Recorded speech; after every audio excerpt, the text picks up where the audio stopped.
Hola, buenas tardes y vamos al condumio.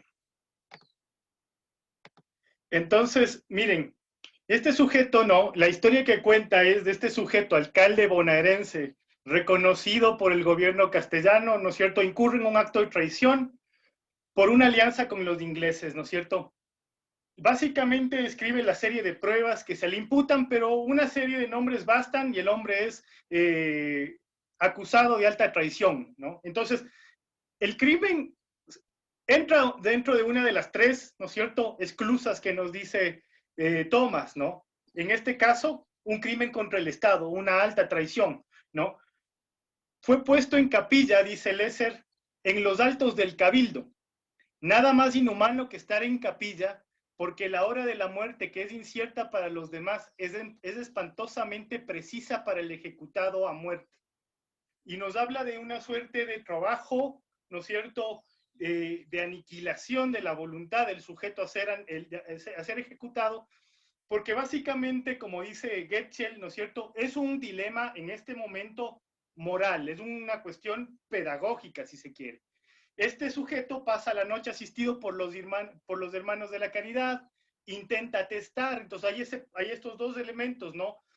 El sujeto va a ser ejecutado, sin embargo, no se le niega la posibilidad de redención espiritual, porque eso es pecado mortal. Intenta testar, no logra, porque la persona a la que iba a dejar sus bienes, pues ha sido ya ejecutado. Están desarticulando toda, digamos que toda su maraña de traición, ¿no es cierto? Y deciden fusilarlo por caridad, porque la horca era el castigo más temible, ¿no? Entonces, nos habla luego del verdugo, que en este caso fue Bonifacio Calixto Silva, criminal reconocido, ladrón, ¿no es cierto?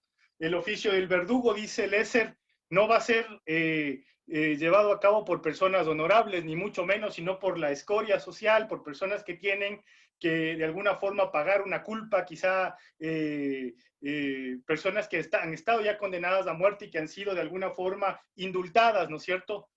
Y da cuenta que una vez ejecutado el fusilamiento, ¿no es cierto?, el cuerpo del cadáver es colgado efectivamente en la horca y la multitud lo apedrea y humilla el cadáver. Y ahí está el contenido simbólico de la ejecución de la pena de muerte, ¿no es cierto? Y pone el caso de este relojero Antonini que se regocija en la venganza porque él mismo había sido torturado por Alzaga cuando había sido alcalde, ¿no? Entonces, esta suerte de, como dice Getziel, ¿no es cierto?, esta suerte de venganza, ¿no es cierto?, de venganza social que tiene lugar en el cuerpo del ajusticiado, ¿no? La exposición del cuerpo y la violencia contra el cadáver nos dan una lectura moral del acto fatídico, ¿no? Entonces, dice Lesser, ¿no? La muerte enseñaba, pero el tormento hacía que el cuerpo produjera la verdad. Y los tormentos que se hacían o que se llevaban a cabo, leámoslos porque son algunos, ¿no? Miren esto, ¿no?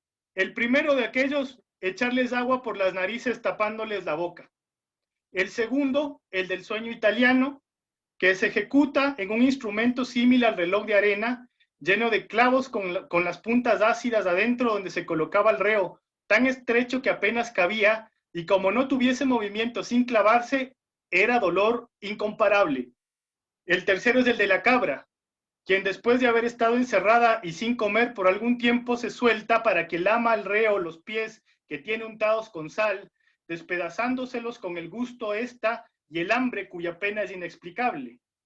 El cuarto, el de ladrillo que se ponía a los pies del reo teniendo los antes bien fríos. El quinto, el del fuego quemándole los pies. El sexto, el del moscón, que se pone en el ombligo del paciente de forma que no pudiera irse, el que ahora daba casi, el que horadaba casi hasta las entrañas, ¿no? Un parásito. El séptimo, se hacía metiendo unos garrotes entre los pies y manos de los reos, apretándoles con cordeles. El octavo, el de la toca, que le entran al reo por el gaznate, echándole algunos cuartillos de agua. El noveno, el de la garrucha, que se siente más que si le cortaran ambas manos al reo. Entonces nos damos cuenta que existía literalmente toda una filosofía, ¿no es cierto?, del trato al cadáver, que va a ser muy potente, ¿no es cierto?, muy aleccionadora, y que como bien está aquí especificado, ¿no es cierto?, la muerte enseña, el tormento hace que el cuerpo produzca verdad. ¿no es cierto? Entonces, Lesser sostiene que el cuerpo atormentado es un cuerpo valioso porque es un cuerpo que pasa por el dominio de la ley, ¿no es cierto?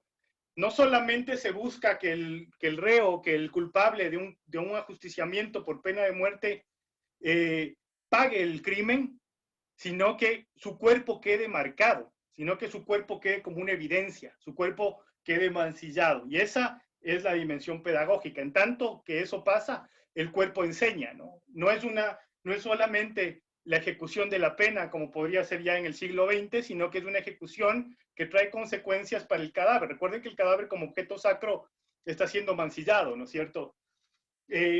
La referencia a quién ejecuta la pena, ¿no es cierto? Hace, o sea, parte de una suerte de etimología del término carnifex que se usaba en la España medieval, ¿cierto? Como carro, carne, fex, hechor, y el verdugo, el carnifex, era aquel que produce carne del cuerpo, ¿no? Aquel que hace carne del cuerpo. Entonces, nunca, mejor dicho, ¿no es cierto? Un oficio temible, un oficio vil, un oficio purgador, que de alguna forma, ¿no es cierto?, se ejerce por, como les decía, pone luego leer el caso de un sujeto al que se le condena, ¿no es cierto?, a ser verdugo por 2 años, y como durante esos 2 años no hay ningún ajusticiamiento, lo que hace la autoridad es elevarle a 10 años, y luego, a pesar de que cumple los 10 años, pues se le somete a latigazos, ¿no? Cito esta cuestión respecto, por ejemplo, de los mecanismos, ¿no? Y de esto va a hablar un poco también Getzel cuando pues analizamos su capítulo, ¿no?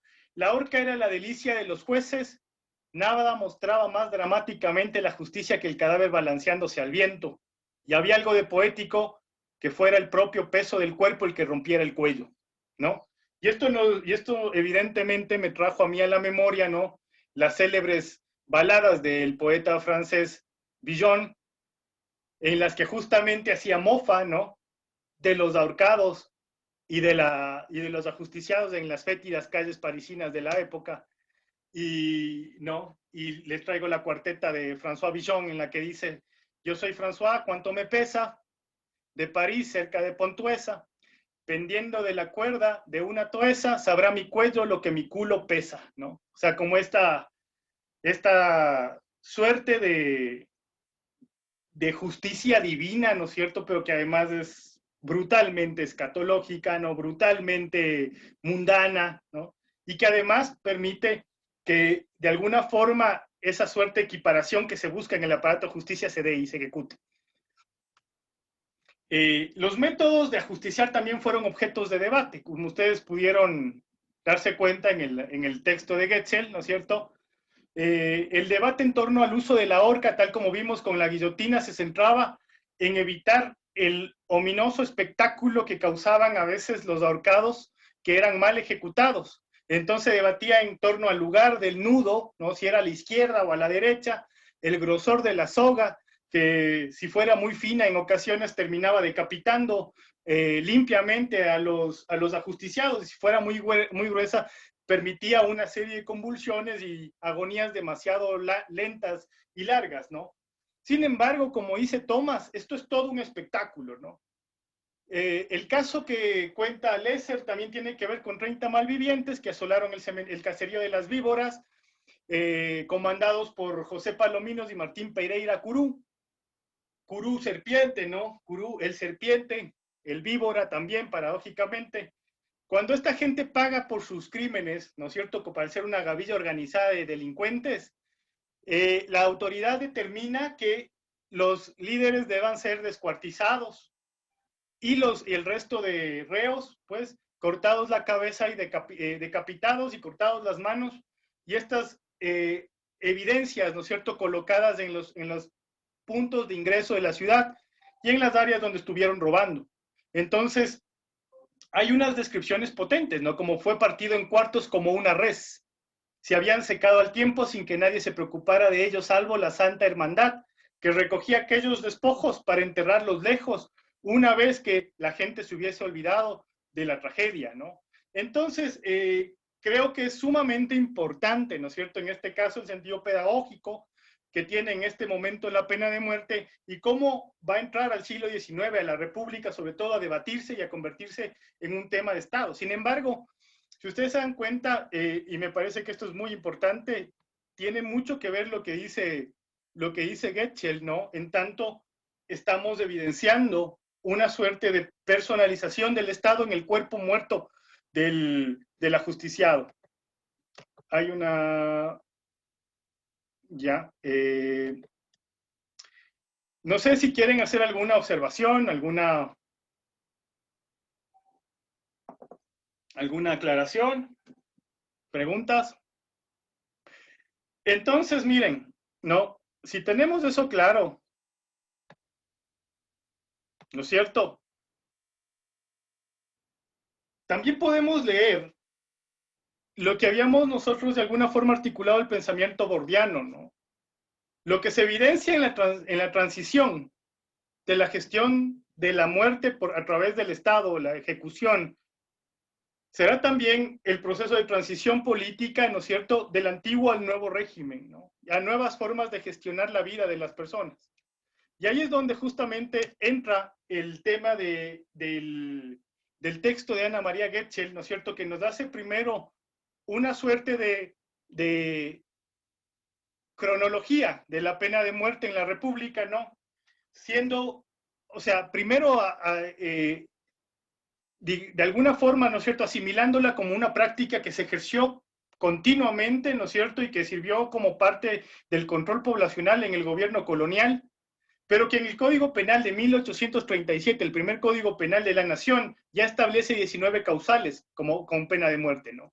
Pero que continuamente, tal como pasa con el tema del hospital y el cuerpo, está siendo debatido, ¿no? No es un tema que pasa, hay mucha gente que está a favor, pero también hay ideas que hablan en contra de la severidad del castigo, de la inhumanidad y sobre todo los principios éticos que están detrás de la administración de la muerte a una persona, ¿no? Entonces nos cita la Constitución de 1850, una constitución en la que Pedro Carbo tuvo gran accionar y en la que se abole momentáneamente la pena de muerte para delitos políticos y quedan solamente los delitos morales, esta suerte de delitos éticos como el parricidio, ¿no? En 1869 la Carta Negra restablece y vuelve legal a la pena de muerte a partir del Código Penal de 1872. Y como ustedes pudieron leer, o sea, García Moreno además es un efectivo mandatario, un controlador del estado de gracia, ¿no? Es decir, realmente es el mandatario que personaliza de alguna manera, ¿no es cierto?, el funcionamiento, ¿no es cierto?, del Estado como gestor de la justicia al límite de llevar la muerte al contraventor. Sobre todo en casos, ¿no es cierto?, de crímenes contra el Estado, lo que por ejemplo consideraba crímenes de traición, básicamente como se les juzgó a los indígenas de Yaruquíes, a Daquilema, crímenes contra la fe y los crímenes morales, ¿no? Que básicamente al presidente le chocaban mucho. Ya en 1878 la Asamblea Nacional prohíbe la pena de muerte por delitos políticos y comunes y solamente deja viables para pena de muerte los crímenes morales y contra el Estado. En los del Estado, los crímenes militares, que se llaman, ¿no? Y en 1906 la Constitución Liberal ya implanta una nueva manera de pensar, un nuevo orden de las cosas, ¿no es cierto?, instituyendo la inviolabilidad de la vida, a pesar de que nosotros sabemos que las cosas se producen lento y... Sin embargo, esta cronología es importante, ¿no? Nos permite entender o nos permite poner a la pena de muerte dentro de procesos de gestión, ¿no es cierto?, que se gestionaban, mejor dicho, procesos de administración del cuerpo que tenían que ver con el antiguo orden colonial, ¿no es cierto?, que se van paulatinamente integrando a un debate en el que el cuerpo, la vida, la muerte van adquiriendo otros significados. En ese sentido, el debate que abre la autora, pues es un debate potente, ¿no? Es un debate que acoge a la sociedad ecuatoriana de manera brutal. ¿Qué opinaste de eso, Lore? De alguna manera, una forma como de elección, no solo para bueno, porque el que muere ya muere, ¿no? Pero para los que quedan como muy moralizadora ante ese estado. Si era revolucionario, pues pena. Si se iba de todos los cánones, pena de muerte también. Eh, Ahí, por ejemplo, el de Rosa Zárate, porque Ujú. digamos, como la pena de muerte no solo el fusilamiento en sí, sino que aparte de eso, bueno, ya le fusilaban, pero aparte de eso era como cortar las cabezas, traerlas a Quito, ponerlas en una jaula y exhibir en la Plaza Mayor, para que los demás no vuelvan a hacer lo mismo o sigan rigurosamente las reglas en ese entonces.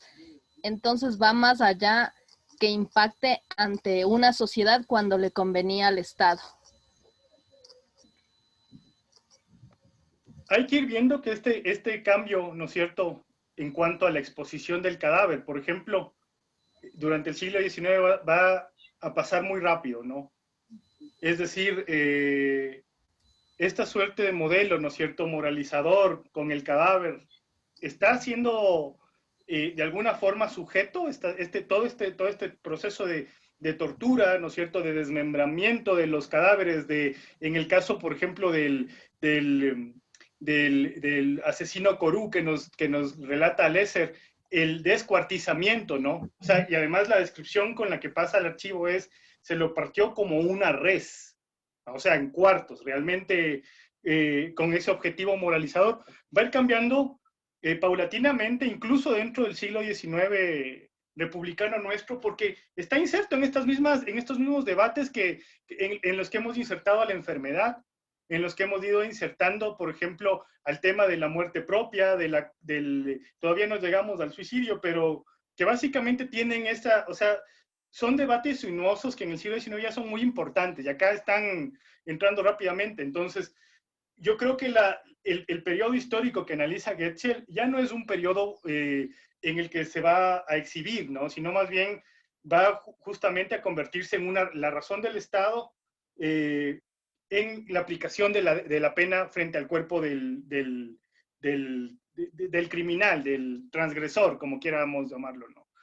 ¿Qué elementos podrías aportar, Pau? Se me venía a la cabeza esto que plantea Foucault en la microfísica del poder. No hay nada más físico, más corporal que el ejercicio del poder. Esa, esa función pedagógica, ¿no? De la pena de muerte. Y en el texto de Getchell, lo que me impactó fue la historia de Dolores Ventimilla, ¿no? Que claro, parte el relato de a raíz de esto de la pena de muerte y se conecta con lo que tú dices que vamos a hablar después del suicidio, ¿no? Ambas es el delito, ¿no? Por el que ella se levanta con este texto necrología. ¿Cómo son esas sanciones morales también, ¿no? Que se inscriben en los cuerpos de esa gestión a través de, como dice Écheles, son esas microfísicas del acoso, esa sanción moral, lo que también estaba reinando ahí. Correcto. Quisiera, ahora que mencionas a Dolores Ventimilla, me encantaría escuchar a Carlos qué tiene que decir, porque él trabaja algo similar.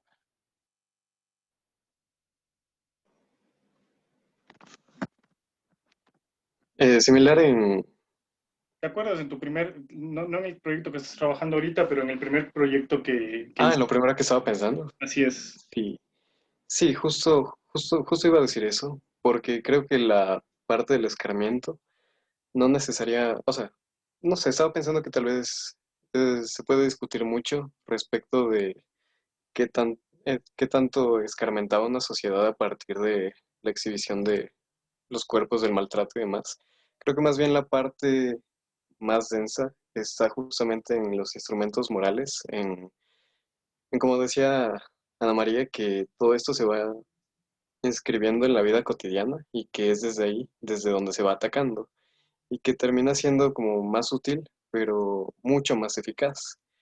Y lo que más denso o sea, lo que más denso hace todo esto es que es justamente a partir de una mujer, en el sentido de que no es que se la ataca solamente por en el momento en el que lo dijo, sino aún después. O sea, como con todos los escritos acerca del trabajo que ella publicó y demás, se seguía atacando la misma idea, o sea, seguía atacando al mismo personaje. Creo que eso termina repercutiendo mucho más que la muerte y la pena de muerte en ese momento. Creo que termina siendo mucho más eco. Correcto, o sea, es un debate terrible, ¿no? Más aún si tenemos en cuenta que tanto lo que ha dicho Carlos como lo que ha dicho la Pau es preponderante, ¿no? Y lo que cita la autora es que si bien el Estado tiene esa posibilidad de ejercicio físico y brutal de la pena de muerte, ¿no es cierto? Hay formas de ejercicio cotidiano que son mucho más sutiles y que ya no requieren exhibir el cadáver, sino que les llevan a la mujer, en este caso, a cometer el suicidio. Pero sobre todo, des en cuenta cuál es la sanción moral que pasa luego con el cuerpo, que termina siendo, ¿no es cierto? ¿Se acuerdan que uno de los elementos, aquí está el Dani, que básicamente salió a la luz en el Encuentro Nacional de Cuenca? Era justamente que la gente de Cuenca idealiza en qué lugar, ¿no es cierto?, debe haber estado este botadero en el que terminó el cuerpo maltrecho de Dolores Vintimilla, porque había sido un cuerpo sancionado, no solamente en vida, ¿no?, sino un cuerpo que termina también siendo vilipendiado en la muerte. Y recuerden que otro caso famoso que se puede traer a colación en el gobierno de García Moreno y que tiene que ver con el cuerpo, ¿no es cierto?, es el famoso caso de la expedición de Phineas Stoughton, ¿no? O sea, que en este caso tiene más bien que ver con la creencia, ¿no? Entonces, otra vez, creo que Thomas es eficaz para mostrarnos en qué casos se usa, ¿no? Esa cuestión que afecta al Estado, que afecta a la gestión de la fe, que en este caso es muy importante, y por eso en el liberalismo va a perder un poco de trascendencia, y por otro lado, ese crimen que es considerado contra natura, ¿no? El parricida, el violador que mata, en fin. Y en este caso, claro, o sea, esta mujer que denuncia o que toma partido, ¿cierto? Queda indefensa frente a una sociedad que literalmente le aplasta, ¿no? O sea, y eso es brutal. Quisiera justamente pasar a eso, no tenemos mucho más tiempo, pero es interesante, ¿no? Justamente, más allá de las tipologías existentes, ¿no? El garrote, la horca, sobre todo el fusilamiento, que va a ser la forma más común, ¿no es cierto?, durante la República, Getzel nos muestra estas otras maneras más sinuosas, ¿no? Y de alguna forma podemos entender cómo ese debate en torno a lo que propone Dolores Vintimilla y aquellos ilustrados se enfrentan contra la posición más tradicionalista, ¿no? Y nos damos cuenta que, por ejemplo, en la ejecución de Tiburcio Lucero, nos muestra algunos elementos simbólicos que tienen lugar en el hecho del patíbulo, en el ajusticiamiento, ¿no? En primer lugar, por ejemplo, yo logro determinar al menos 4, ¿no? Los tambores, ¿no es cierto?, y esta suerte de llamamiento marcial, si se quiere. En primer lugar, y antes que esto, seguramente la sanción, esta suerte de proclamas, ¿no es cierto?, que se pegan y para que la comunidad las lea y pueda asistir. Luego el tema del sacerdote presente siempre, o sea, la idea de que hay una buena muerte posible para este reo. La cruz con la que, ¿no es cierto?, la cruz que enarbola el pelotón de fusilamiento. Y por último, ¿no es cierto?, la idea simbólica de que el patíbulo estaba en el muro del convento de San Francisco en Cuenca, ¿no? Una cosa interesante porque ahí es básicamente ahora un sitio de diversión nocturna, ¿no? Esta frase de la poeta me parece interesante, ¿no? Ruega en ella al gran todo que pronto una generación más civilizada y humanitaria que la actual venga a borrar de la patria de tus antepasados la muerte. O sea, el debate es súper potente, ¿no? Entonces, aquí le vemos a Fray Vicente Solano, que justamente es uno de los más potentes detractores de Dolores Vintimilla, ¿no es cierto?, que en sus escritos, pues, básicamente hace una suerte de teología, defensa teológica y moral de la pena de muerte, ¿no? La sociedad tiene derecho a quitar la vida a quien la quita, ¿no es cierto? Entonces, sustentado básicamente esta parte del pensamiento en unas ideas de la venganza social, una venganza moralizante, ¿no es cierto? Una venganza moralizadora, una venganza eficaz, y sobre todo en la idea de que Dios es el que propone, ¿no es cierto?, o garantiza o avala la ejecución, ¿no? En este caso, por ejemplo, le cito aquí a Lesser, ¿no es cierto?, en el sentido de que todavía es la marca en el cuerpo, ¿no es cierto?, la marca de la ejecución como la finalidad moral de la pena de muerte, que se enfrenta, ¿no es cierto?, a posiciones de las que está bebiendo justamente Dolores Ventimiglia, entre otros, ¿no es cierto?, que vienen de algunos núcleos del conocimiento, del pensamiento. Por ejemplo, me parece que uno de los más importantes es los tratados de Beccaria en torno al derecho, ¿no es cierto?, sobre todo las causas y las sanciones que tienen los crímenes, ¿no es cierto?, y que va a decir justamente en grandes líneas que los hombres no pueden atribuirse el derecho a matar a sus semejantes.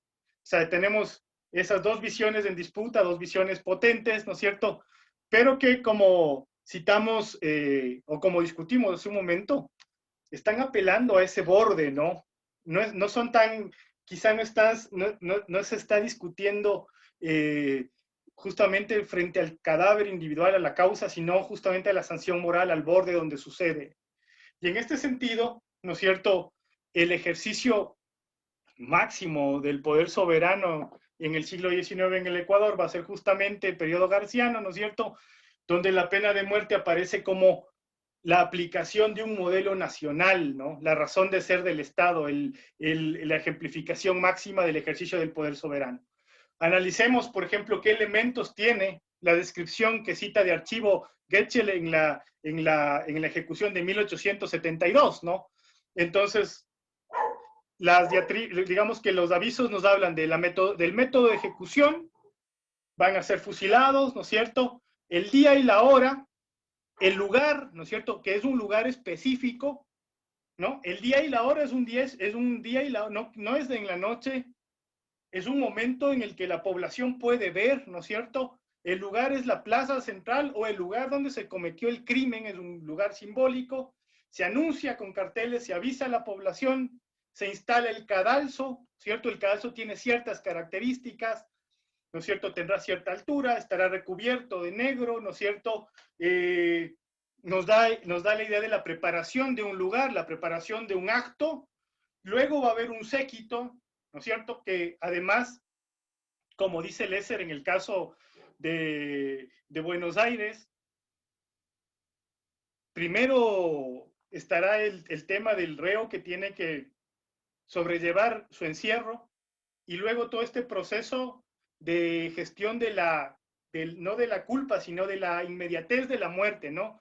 Será acompañado por un sacerdote, por un subalterno de justicia, por el escribano y por alguaciles en traje negro, ¿no?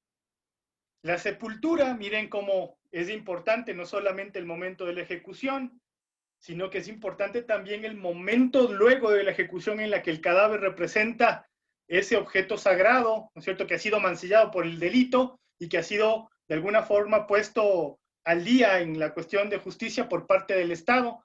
Ese cuerpo será sepultado sin pompa, y si no se reclama, ya será parte, ¿no es cierto?, podría ser parte de los estudios anatómicos. Entonces aquí estamos viendo que ya no es en este momento el ideal de la exposición del cuerpo, ni que quede balanceándose días y noches, sino que ya hay un interés que está justamente consolidando la dimensión, si se quiere, médica o científica con la causa política del ejercicio del poder del Estado. Sin embargo, ¿no es cierto?, como sucedió hasta bien entrado el siglo XX, parricidas, suicidas y otros quedan fuera del cementerio. O sea, el cementerio no es un espacio para ellos y en ese sentido, pues, no es un espacio simbólico. Esto se va a ejecutar contra traidores, otra vez, ¿no es cierto?, en la triada de Thomas, traidores, violadores que causen muerte, apóstatas, asesinos contumaces y parricidas, ¿no? Y que va, evidentemente, este debate a irse extinguiendo, ¿no es cierto?, ya con la presencia, o sea, digamos que con la llegada del siglo XX y sobre todo con la imposición del carácter de inviolabilidad de la vida.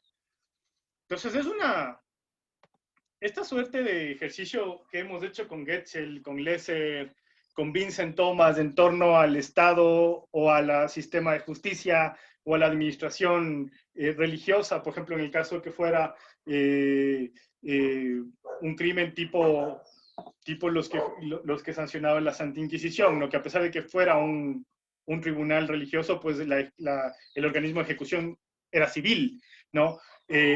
Nos permiten de alguna forma también entenderle a la muerte, a la gestión de la muerte, ¿no es cierto?, en este contexto potente, ¿no es cierto?, en el que está tomando formas diversas la gestión de la vida pública, ¿no? No sé si Franklin quieres aportar algo.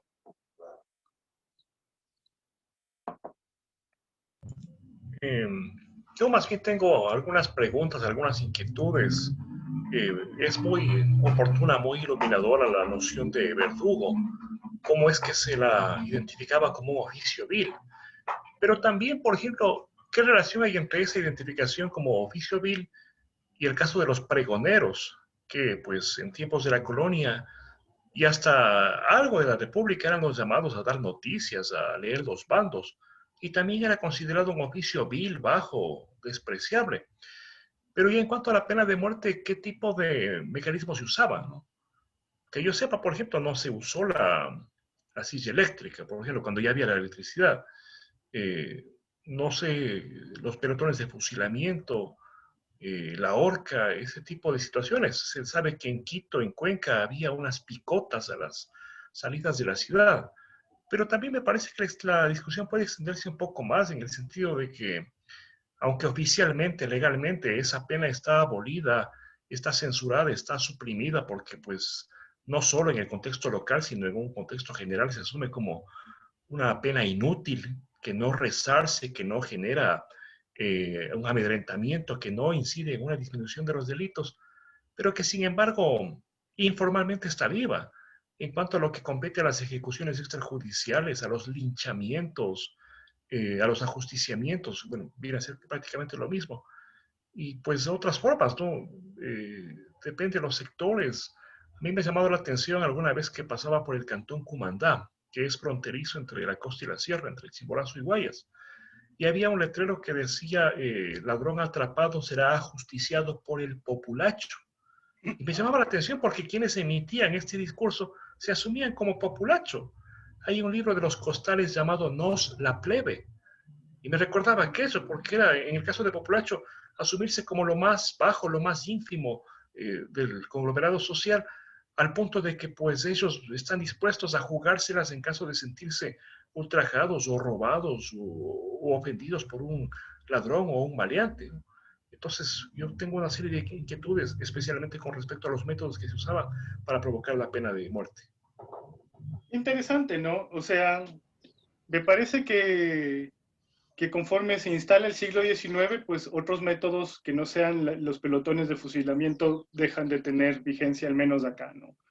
En otros países sigue esta evolución, ¿no?, de pensamiento en torno, y justamente va a entrar lo otro, esta dimensión ética del sufrimiento para el que va a sufrir la pena, que tienen ya, por ejemplo, los debates en torno a la silla eléctrica y la inyección letal, los modelos de inyección letal, los fracasos que ha tenido el sistema judicial, por ejemplo, norteamericano en procesos de ejecución, y otros países, por ejemplo, en Medio Oriente, donde la exhibición pública de los cuerpos sigue siendo todavía leccionadora. Me parece que podríamos hacer un ejercicio.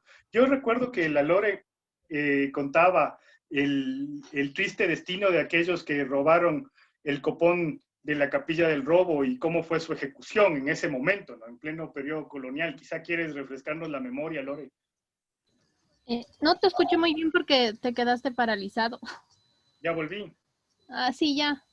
Que quería que nos cuentes, o sea, a manera de métodos, ¿no es cierto?, también el interesante destino que vivieron aquellos que robaron el copón de la Iglesia del Robo, que alguna vez te escuché contar. Ah, bueno, primero o sea, ¿también con la leyenda o solo desde el copón? Ya robaron, ya sabemos que robaron y la regaron. ¿Qué fue de ellos? ¿Qué tanto era la presión que ellos tenían? Decían, si mal no me falla la memoria, de Sangolquí, que sufrían mucho y supuestamente por un terremoto que sucedió, creían que era castigo divino, y una mujer les denuncia que estaba junto a ellos. No recuerdo cómo terminaron, si ajusticiados o ahorcados, pero una de las penas muy, muy importantes era la excomulgación, que eso sí era lo más trágico en esa época. Que te quiten la comunión era como que a la semana ya fallecías, porque era lo más necesario como un fiel católico. Yo recuerdo una cosa importante, y era el tema de que a los cuerpos de los ajusticiados, justamente en las picotas a las que hacía mención Franklin, se los arrojaba a la quebrada, ¿no? Como restos despreciables. Entonces, como ese espacio pedagógico. O para los perros, o cuando ya llegaban y se les comían y daba igual, porque habían cometido algo en contra de la sociedad, y algo más católico era peor. ¿Qué cosas yo creo que te impactó también en gran medida, Yadira, el tema de la posición que tuvo que enfrentar Dolores Ventimilla? ¿Qué elementos sacas, ya que tu tema más o menos de investigación va por ahí? Sí. Bueno, yo me acordaba que cuando la primera vez que escuché sobre Dolores Ventimilla, primero era el de Galindo, ¿no? Que no podía quitarle por nada del mundo, pero fue en el colegio y obvio el poema Queja. Entonces, ahí te dicen que ella se mató porque el esposo se fue y ya, te quedas con eso. Una vez le escuché a alguien en un conversatorio sobre ella misma y ahí conocí un poquito más, ¿no? Entonces me di cuenta de que ella era un referente femenino súper importante en cuanto a la poesía y también en la parte de, no sé, de la crítica a la sociedad, al Estado, toda una mujer súper fuerte. Y ayer al leer me pareció súper, no sé, fue súper fuerte el hecho de ver esta necrología que ella hizo. Me pareció una mujer muy, muy valiente, sumamente valiente en esos tiempos en que, como ella misma dice, nos trataban como semi-animales. El hecho de poner un documento de esta manera y lograr todo ese revuelo que causó, ¿no? Porque a la larga incomodó mucho a la sociedad, les guste o no, les sacudió a todo el mundo. Me dio mucha rabia también el hecho de que se le haya perseguido tanto, ¿no? Hasta el punto de hacer que ella se suicide y que después la historia te pinte de otra manera, que resten la importancia que tuvo su participación como mujer, sobre todo en esta parte de la pena de muerte, ¿no? Porque es justamente donde ella hace este reclamo, e incluso le decían que era panteísta porque dice al gran todo, creo que era que decía, no soy buena acordándome las cosas literalmente. Y después ver que su cuerpo no pudo tener una sepultura como le hubiese gustado, que fue totalmente vilipendiada. O sea, realmente me parece que la historia, ustedes tal vez tienen más conocimiento en ese sentido de histórico, los historiadores, qué sé yo, pero generalmente no se toma en consideración el gran aporte que ella hizo. Solamente es la poetisa suicida. Eso es lo que es Dolores Ventimilla. Y eso es lo que puedo decir. Me pareció súper importante su contribución, sobre todo el hecho de que se haya puesto en contra de la pena de muerte. Porque yo me ponía a pensar que yo no sé hasta qué punto la pena de muerte era justa, ¿no? Porque imagínate si eres una persona que cae mal a alguien y que se le ocurre decir que, no sé, que hiciste alguna cosa y solo por eso te pueden matar. Entonces no, me parece que ella estaba totalmente consciente de que la pena de muerte no tiene ningún valor. O sea, la verdad es que no, aparte de hacer que el Estado se sienta más poderoso de lo que ya era, no creo que tenga mayor significancia, la verdad.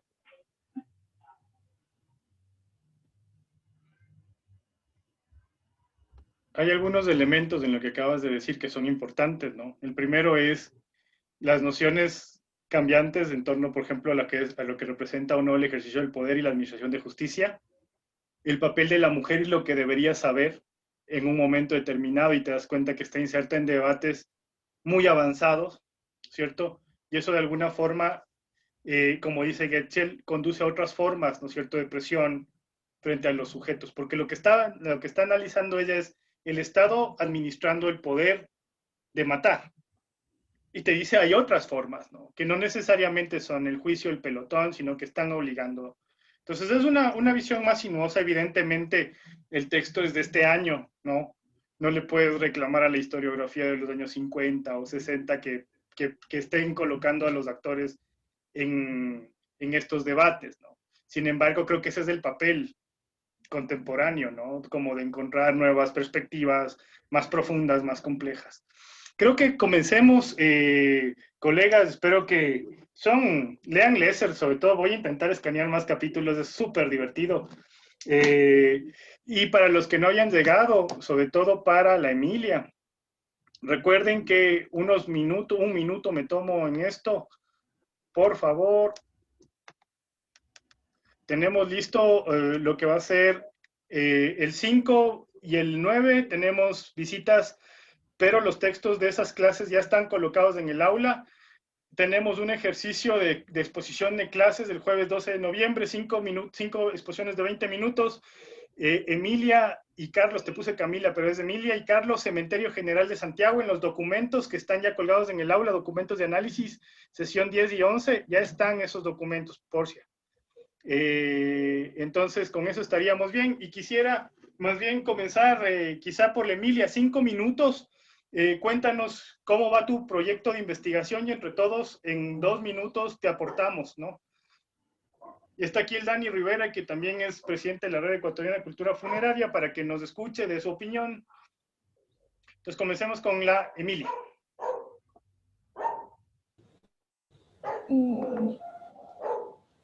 Ya, solo un minuto que quiero abrir el documento. Entonces, ay, los perros, perdón. Entonces, mi tema es acerca de la muerte en la época colonial y tiene como 3 momentos de análisis, todos en base a la relación de la muerte con la vida cotidiana para crear como este análisis de los imaginarios con respecto a la muerte de la época y qué significaba. Entonces, elegí como la colonia como algo así como de larga duración porque no tengo las fuentes suficientes como para centrarme en un momento específico de la colonia. Y entonces en esta segunda entrega lo que hice fue centrarme como en el marco teórico que iba a usar para los 3 momentos de análisis. El primero es... no se abre.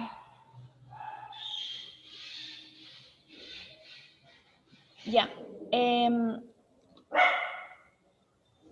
Entonces, bueno, mi objetivo es analizar los imaginarios y discutir la relación de la muerte con la vida cotidiana en la Real Audiencia de Quito, en este espacio de la sociedad barroca.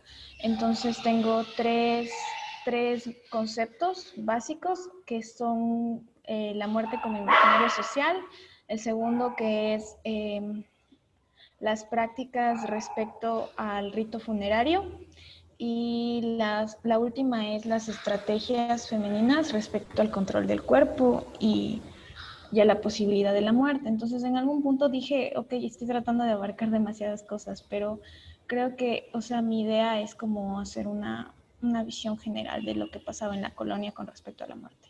Y no quería dejar de lado el tema de las mujeres. Entonces, eso.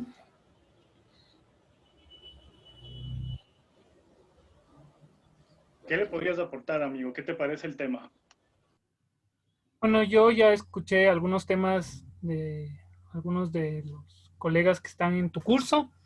Me parece interesante y le felicito a Emilia por no dejar de un lado el tema de las mujeres, el tema del cuerpo y sus estrategias. Es algo que creo que poco se ha trabajado en el país y más en época colonial. Entonces, yo creo que más bien sigue adelante. A veces trabajar desde lo general, luego puedes ir más adelante haciendo ya un texto específico de cada una de las cosas que quieres ir abarcando. Entonces, más bien, creo que Cuéntanos, es excelente. Emilia, ¿cuáles son tus fuentes?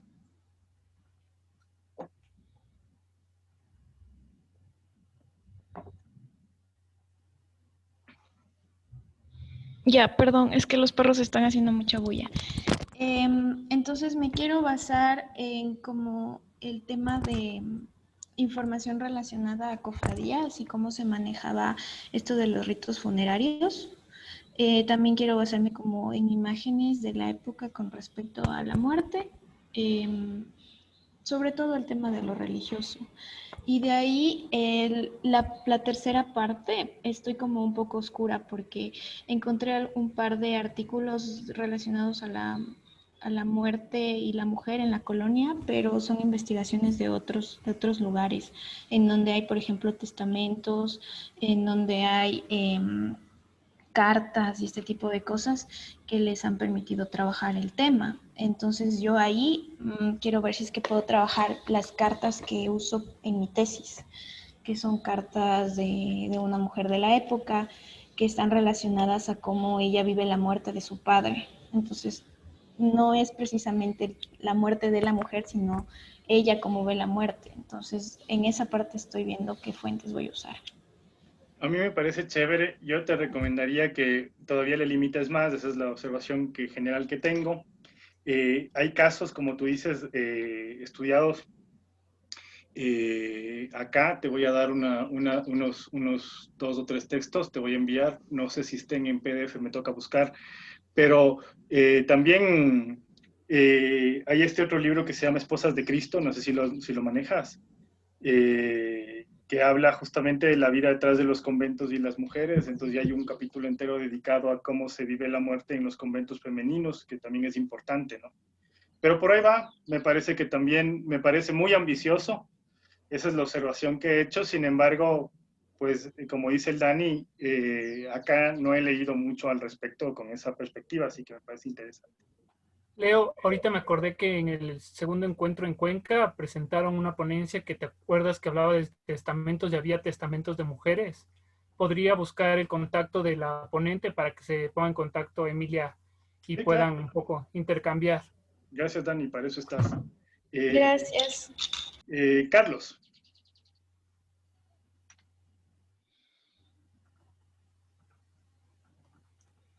Si alguien quiere hacer algún aporte a alguno de los colegas, pues bienvenido, ¿no?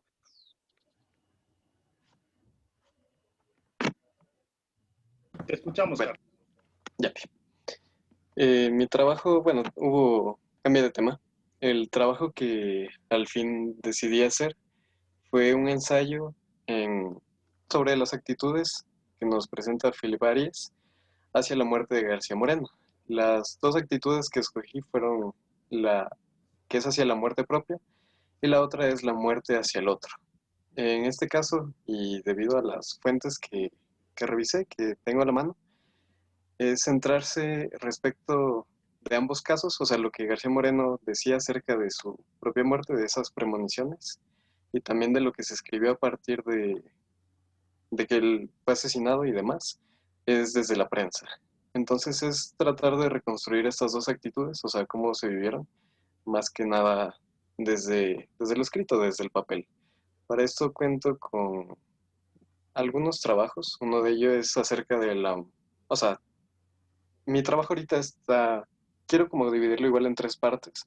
Primero era contextualizar el Ecuador del siglo XIX en el que el García Moreno fue asesinado, para de ahí centrarme de lleno en la segunda parte, que es quién fue él, para entender la implicación y así dirigirme hacia esas dos actitudes, es decir, cómo él entendía la muerte y cómo sería, qué es lo que él esperaba en cuanto a esa instancia, y por otra parte, ya lo que se escribió acerca de él desde varias formas, ¿no? O sea, de García Moreno se ha dicho tanto y bueno, es parte de lo que me interesa. Entonces uno de los textos se dedica a hablar acerca de toda la muerte de García Moreno, o sea, todas las formas sobre las que ésta se ha entendido, desde la más literaria, que puede ser la de Montalvo, o sea, la de Mi pluma lo mató, hasta ya uno diferente en el que, por ejemplo, Ayala Mora habla acerca de que fue un tiranicidio. Y así, bueno, hay varias ideas al respecto. Para finalmente ya centrarme en lo que estas fuentes me den cuenta específicamente de las dos actitudes, lo principal que García Moreno habló en varias oportunidades acerca de que moriría y bueno, daba por hecho que habría de pasar cuando eso suceda. Y por otra que ya más bien queda y se entiende desde el papel de la iglesia, el reconstruir esa imagen de él y encargarse de esa actitud en la que pues se espera él haya pasado mejor vida y que esté todo bien en lo que a él respecta. Es un poco eso, el ensayo que comencé a trabajar. Correcto, Carlos. Yo he estado buscándote cosas y creo que es importante, no sé si las manejas, pero igual te voy a hacer llegar el trabajo de Ana Buriano primero, el trabajo de Conte, que es básicamente en torno a la construcción de la figura de García Moreno después del magnicidio, y sobre todo el último trabajo que publicó Carlos de Espinosa en torno a cómo se le lee después de su muerte en Francia, Italia y acá, ¿no? Como que tres textos importantes, pero me parece que es una curiosidad válida, como te digo, para mí que está construyéndose una suerte de dualidad, ¿no? Dentro de los mismos movimientos católicos, los más intransigentes hacia un martirio, ¿no es cierto? Esta hagiografía de García Moreno, y también una suerte de construcción civil del héroe, ¿no? Entonces es interesante. No sé si yo creo que en esto quizá el Franklin podría aportarle algo. Me parece que hay un tipo de abordaje que apenas se ha iniciado con respecto a la iconografía en torno al magnicidio de García Moreno. Yo veo que hay una, no sé si riqueza, pero al menos una diversidad, ¿no? Desde las primeras fotografías, que son fotografías muy, no sé, muy singulares, tanto las que se hicieron inmediatamente a su muerte, como las de sus pompas fúnebres por él presididas, y también otro tipo de iconografía que se derivó después. Hay este famoso cuadro del Museo Espinosa Poli, que seguramente es una derivación fotográfica de algunos elementos de los señalados. Hay un libro sobre fotografía en Ecuador, no me acuerdo exactamente el nombre, pero tiene un prólogo de Roberto Aguilar. Y me parece una lectura interesante porque si bien él es analista, periodista, tiene una visión contemporánea, pero la manera de acercarse a estas piezas que son singulares, quizá macabras, depende cómo se las mire, en otros casos pensadas, pues de pronto puede dar nuevas luces, ¿no? Para estudiar este asunto. Hablábamos de un libro un tanto pintoresco sobre el hallazgo de los restos. Quizá también por allí se pueda ir indagando, ir encontrando, porque ahora veía yo un anuncio de una librería de viejo en el internet y me llamó la atención un libro que realmente era una ganga. Costaba $2 y era la biografía novelesca que le hace Manuel Gálvez a García Moreno. Entonces, me parece que es una figura que no deja de discutirse, no deja de dar para pensar, y en su relación con la muerte como que hay mucho para tratar, ¿no? Tú hablabas hace un momento de esta construcción póstuma de la figura de García Moreno, pero que es como que una construcción póstuma que va teniendo sus bases, como que no cesa, y que está presente en las oraciones fúnebres. Quizá la más famosa, la que abre este repertorio, la que hace García Moreno. A partir de allí, pues como que hay mucho para hablar y después elementos como el que aludíamos hace unos días, esta representación en tridimensional en la Basílica del Voto Nacional. ¿Por qué es una figura cuyas estatuas generan tanta polémica? En Quito creo que algo, pero sobre todo en Guayaquil. ¿Por qué, por ejemplo, hay una polémica a nivel nacional entre hacer una estatua de García Moreno o una de Eloy Alfaro? En un momento en que muchas cuestiones del más claro conservadurismo y el más emergente liberalismo están todavía sensibles, están en disputa. Así que me parece el tema fascinante, pues, y obviamente mucho éxito como a todos para que sea un abordaje del cual podamos enriquecernos. Así es, Carlos. Creo que hemos conversado al respecto. Es un tema, además, sobre el que ha destilado tinta. Entonces hay muchas fuentes, hay muchos hitos historiográficos. Sin embargo, me parece que tu posición puede resultar refrescante. ¿Alguien más? ¿O pasamos a Yadira? Gracias a todos.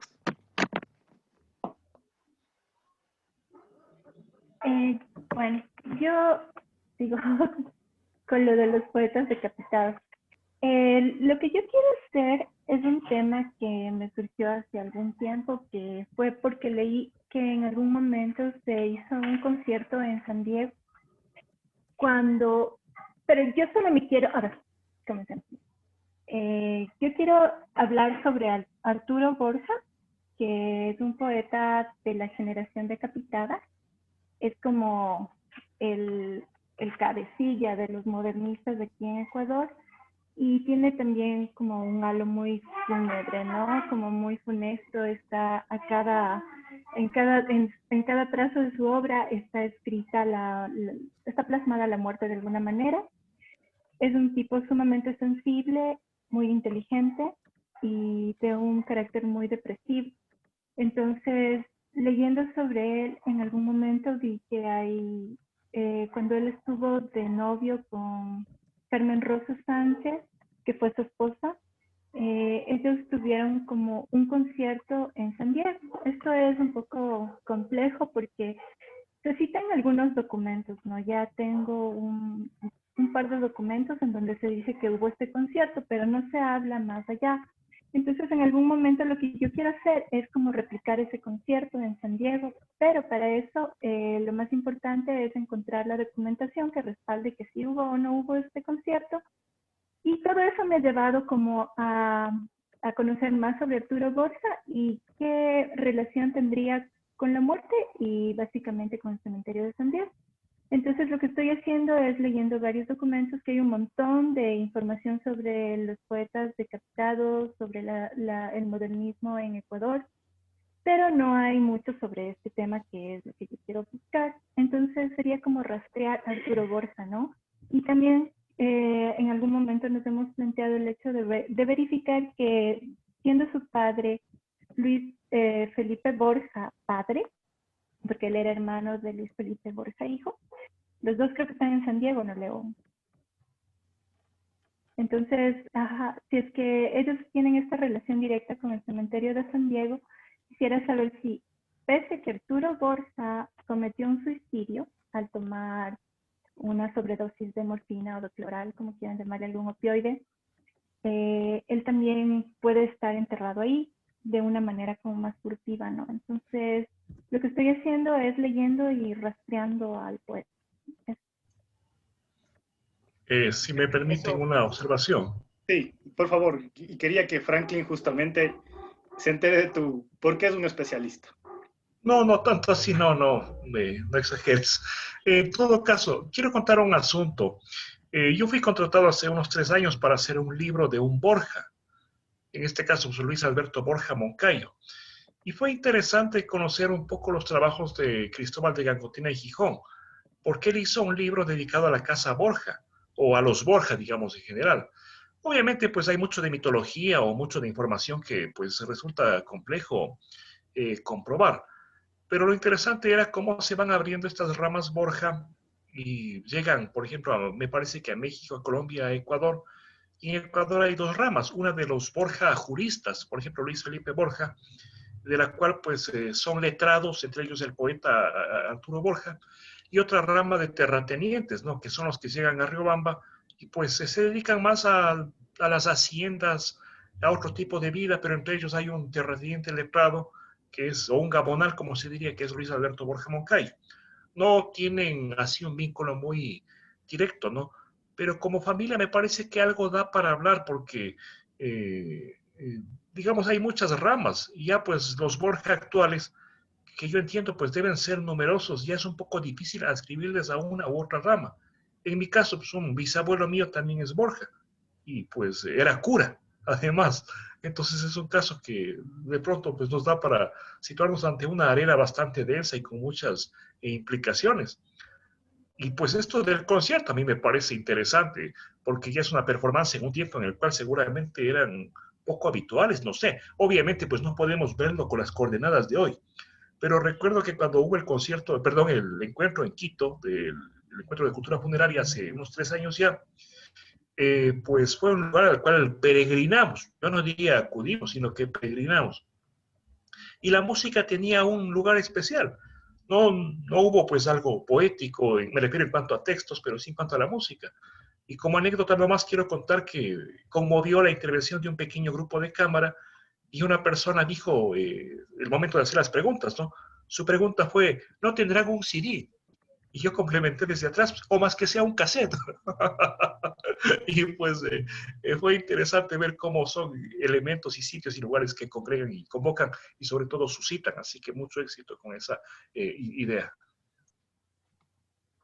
A mí me parece que es fundamental hacer esa lectura, ¿no es cierto?, de qué es lo que representa en el momento el rito, el espacio, para comprender en profundidad qué es lo que, o sea, qué es lo que está transgrediendo el poeta, si es que está transgrediendo algo. Lo está haciendo porque además tiene ejemplos, ¿no es cierto? O sea, escucha esto de otros lugares del mundo, ¿no? O sea, es como, es una suerte de traer la modernidad acá. Otro elemento importante del que hemos hablado es, esto lo hace en su noche de bodas, ¿no? O sea, no, mejor dicho, el suicidio lo comete en su noche de bodas. Entonces es importante, como tú dices, y creo que ya intuyes muy bien, estos elementos simbólicos, ¿cierto?, con los que va construyendo su obra y, en última instancia, su vida, que también puede considerarse como su obra. Para después de la pandemia, cuando ya estemos con archivos y cosas, el pendiente es ese, ¿no? Buscarle en San Diego, buscarle en los archivos, buscarle en la familia. Por suerte tenemos aquí a Fausto, con el que podemos ir allá. Pero eso será para complementar. Pero de momento el trabajo es interesante, la pasión que sientes por él te va a hacer que llegues a buen término, y me parece que es interesante porque a principios del siglo XX, fuera de lo que sabemos que estamos en plena instauración del liberalismo. Por ejemplo, ese año Plaza le da a la sociedad funeraria los derechos sobre San Diego, recién.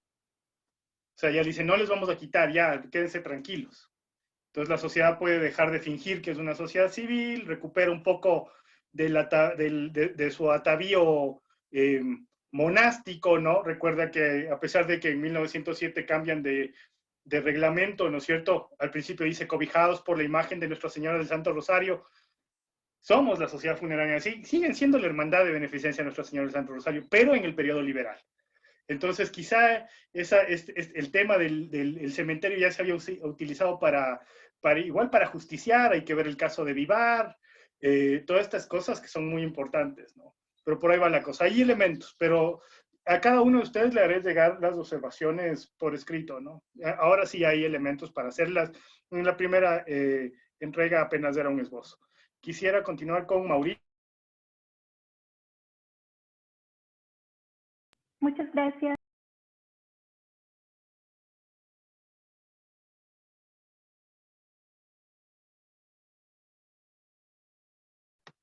El Mauricio debe tener algún problema. Vamos con Lore. ¿Aló? Sí, le escucho. Mauricio, dale. Sí. Bueno, mi tema de investigación es el sentido cristiano de la muerte en medio de los ritos andinos. Por ello he pensado en dos momentos. El primer momento es el inicios del periodo colonial, en este momento de la disputa de la imposición de la religión católica como antecedente. Y que después mi segundo momento de análisis sería en lo actual, utilizando testimonio oral. Entonces, con el objetivo de comprender los ritos funerarios en el uso de la memoria que se ha ido transmitiendo hasta el día de hoy, teniendo en cuenta en base al cristianismo y algunas tradiciones andinas. Entonces, eso es el objetivo general de mi investigación, en la cual he pensado utilizar el concepto de pecado, infierno, paraíso, salvación, idolatría y el símbolo y el rito. Pero lo más que quiero resaltar es este uso del símbolo en medio de las imágenes, en medio de las plantas medicinales que ha sido utilizado para comprender este rito funerario. Y pues eso tengo pensado. Es un tema enorme, y eso es lo que a mí me preocupa en tu caso, ¿no? Porque es básicamente sortear siglos para intentar encontrar permanencias. las descripciones de esos ritos serán descripciones católicas, seguramente sancionantes. En el caso de los primeros siglos, ¿no es cierto? Ya lo advierte Salomón, hay una problemática metodológica. Quien maneja algo así es el Dani. ¿Qué observaciones le podrías dar? Justo eso te iba a decir, Leo. O sea, seguramente las descripciones que va a encontrar el Mauricio van a ser descripciones que sancionen a los ritos.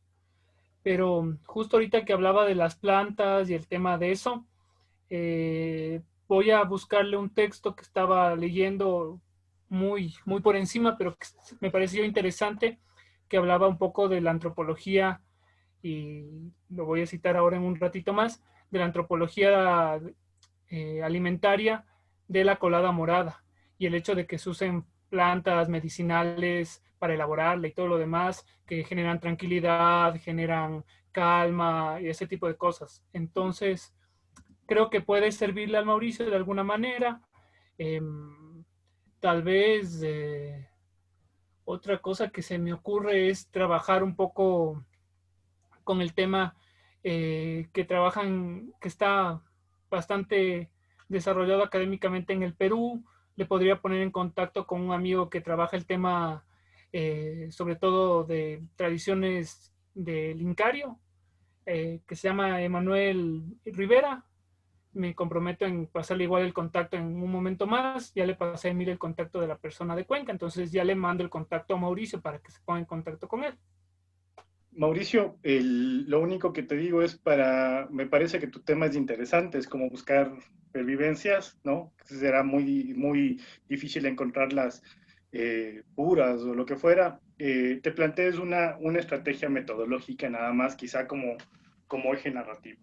Y por ahí es chévere, ¿no? Me parece que por ahí va. Ya te llega tu observación. Gracias. ¿Qué tema estás trabajando, Lore? A ver, yo le puse como título narrar cuentos e historias para los moribundos y sus familias.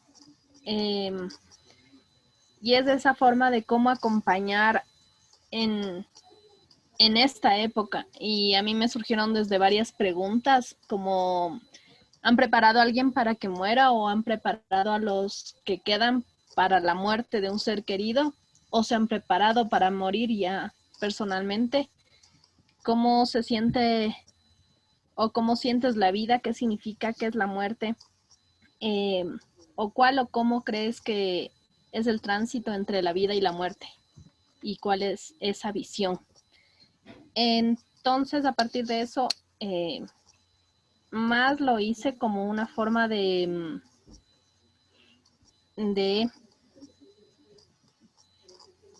muy trabajo personal también, desde contar paso por paso cómo es, por ejemplo, cuando alguien fallece, cuando le velan, qué podría o se propondría hacer a través de poemas, a través de tal vez cantar también. Y otro, también leyendo el otro texto de Norbert Elias, La soledad de los moribundos, también me surgen otras preguntas, como cómo conseguir que la muerte sea liviana, agradable en una sociedad donde muestra un sufrimiento agotador para los vivos. Y por qué aterroriza la muerte para unos y por qué no es terrorífica para otros. Y ahí básicamente estoy respondiendo esas preguntas. Como se dan cuenta, colegas, el trabajo de Lore es un tema vivencial muy potente y que está adelantado como en 16 sesiones a donde estamos ahorita, porque son justamente los temas que trabajamos al final. Por eso sus lecturas en torno a qué significa la muerte hoy, ¿no es cierto? La inmediatez, la sociedad televisada, la muerte virtual y todos esos temas recorren su pensamiento. Para quienes no conozcan, Lore interpretó durante muchos años, 11 años, Lore. Sí, 11 años, sí, 11 años y medio. No, ya cerca de 12. 12 años interpretó un personaje dentro de la Fundación Quito Eterno que divagaba, ¿no?, entre la vida y la muerte. Y esos eran sus debates. Entonces creo que ha sido un tema de esos que claro, o sea, impactan dentro de, o sea, está diseñado, está pensándolo porque es un tema pendiente dentro de su propia vida, esto de ayudar a sanar a la gente con historias. Creo que es un tema pendiente, hay escuela acá, y esa escuela es la que está un poco leyendo la Lore. Yo creo que es un tema bastante bien trabajado, Lore, o sea, yo creo que es un tema además que requiere otro tipo de lectura, ¿no? A la que ya voy a encontrar a un especialista que me pueda asesorar, porque no es algo que me considero absolutamente capaz para hacerlo. Quizá alguien que te pueda dar una opinión. En primer lugar, una cosa que me parece importante que puede ser como para que dialoguen juntos es el tema de Fausto, que no está aquí, pero que tiene un trabajo enorme y brutal que está haciendo en torno a describir y catalogar el rito funerario urbano contemporáneo en Quito. Entonces es algo como que cuando hablamos de los ritos nos vamos a lo ancestral, a lo rural, lo que fuera, pero hay una preeminencia, ¿no es cierto? Y es lo que está investigando es el papel del campo funerario profesional en la estandarización de ese rito, ¿no? Entonces me parece a mí súper importante que partamos de eso, ¿no? ¿Qué es lo que te ofrece el campo para ver qué es lo que tú consideras necesita? Eso es la primera cosa. Y quizá la Yadira puede darte una opinión porque tú estás pensando mucho el tema del acompañamiento, el tema de ayudar a, ¿no es cierto? Entonces quizá por ahí va este pedido que te hago, Yadi. Y Franklin. Pero, ya, Bueno, o sea, Franklin. no, lo mío es muy puntual nada más. No sé si qué tan pertinente sea, pero creo que hay algunos avances interesantes en esa línea. Los libros de José Vacas, el uno es Bendita Agonía, el otro no me acuerdo cómo se llama, pero son memorias de alguien que hace estos procesos de acompañamiento. El manual del acompañante, justamente. Exacto, sí.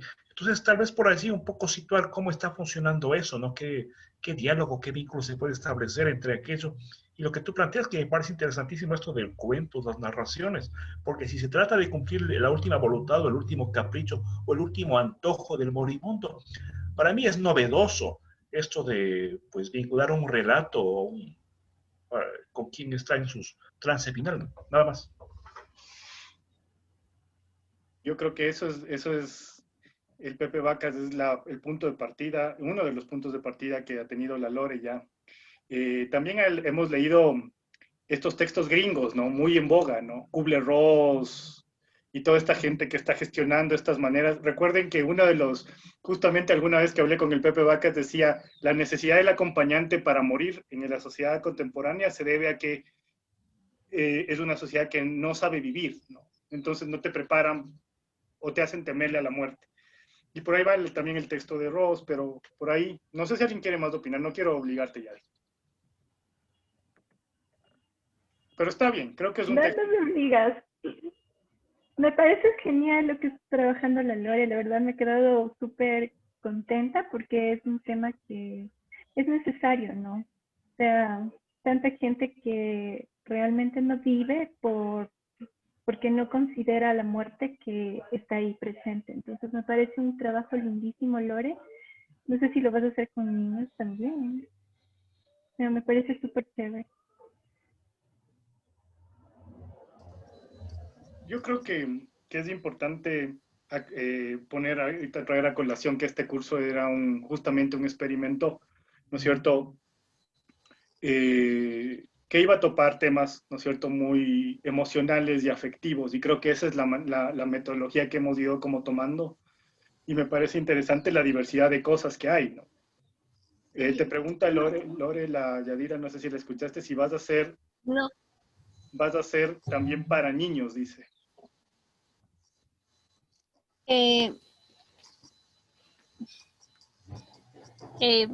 O sea, no, para niños no lo pensé. era más bien para adultos porque las cercanías de la muerte han sido con adultos. Pero sí es, en una de las preguntas que hice en la segunda parte que tocó enviar, para mí fue como una reflexión de por qué no en el sistema educativo sería interesante contar estas cosas, aprender a morir o enseñar en algo, tener un acercamiento, porque si no es muy brutal. No solo yo estoy hablando de lo que te hablan, no sé, como tema biológico que nace, crece, reproduce y muere y se acabó, pero ¿qué es esa parte de morir? Y por eso se generan muchos traumas y por eso es la idea de muchos, como decía, muchos temen a la muerte o cuando muere alguien más. En este tema de transición es como lo más horrible, los velorios, los entierros y eso sucesivamente, pero si tuviéramos que alguien nos enseñe, nos cuente, sería un poco como un proceso más de vida también, más que de temor. Es interesante lo que dices, te voy a poner en contacto con mi esposa, Lore, porque ella trabaja mucho el tema de los niños, diversas etapas, incluso tiene material didáctico, ¿no? Para enfrentar una muerte cercana. Porque lo que vos dices es cierto, ¿no?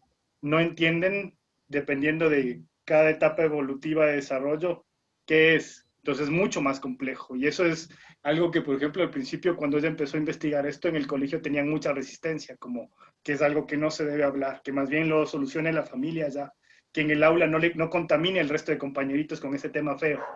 Entonces, que nadie le diga nada al niño, por ejemplo, que perdió el abuelo o que perdió el perro, ¿no? Recuerden que estamos generando cada vez unos afectos más importantes, pero por ahí va la cosa. Franklin, bueno. Leo, disculpa, les pido disculpas a todos, pero yo ya me tengo que retirar porque tienen que hacer una prueba de no sé qué cosa técnica. Pero si me puedes pasar, Leo, también un poco de los proyectos que quedaron en exponer para yo revisarlos y ver en qué puedo aportar. Gracias, amigo. Él se va ahorita a...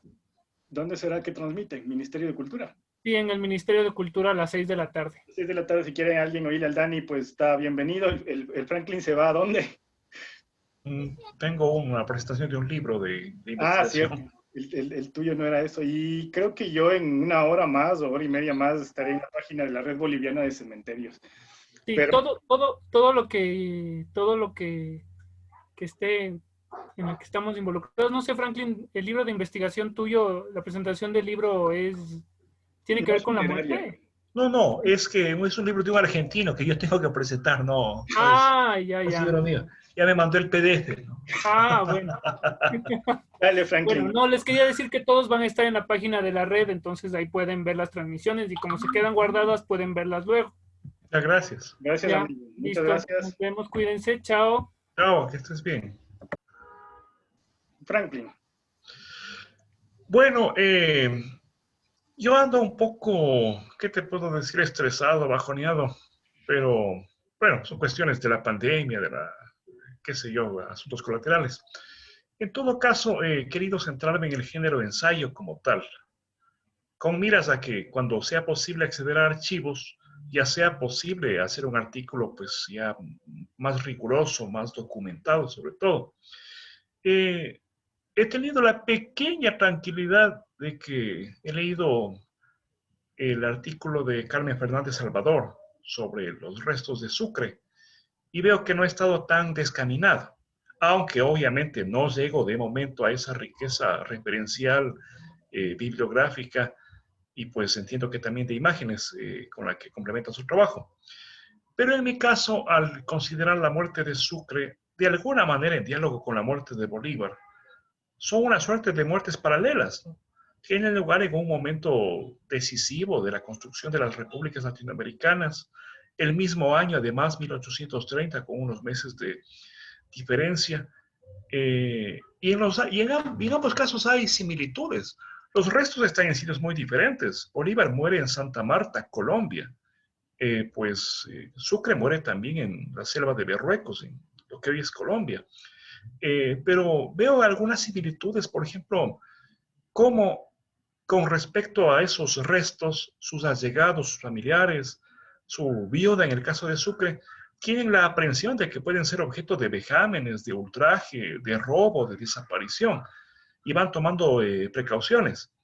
Y cómo en ambos casos hay un peregrinaje, desde que los restos de Bolívar son trasladados a una iglesia, luego a la catedral, luego al Panteón Nacional, no exactamente en ese orden, pero pues bueno, lo digo de memoria. Y en el caso de Sucre también, como desde un entierro provisional, que seguramente fue muy modesto, fue llevado a una capilla de una hacienda, luego a San Francisco, luego ocultado, luego revelado su sitio y sometida a una pericia que buscaba establecer su autenticidad. Pero también una pericia condicionada, como es lógico, como es obvio por las circunstancias de la época.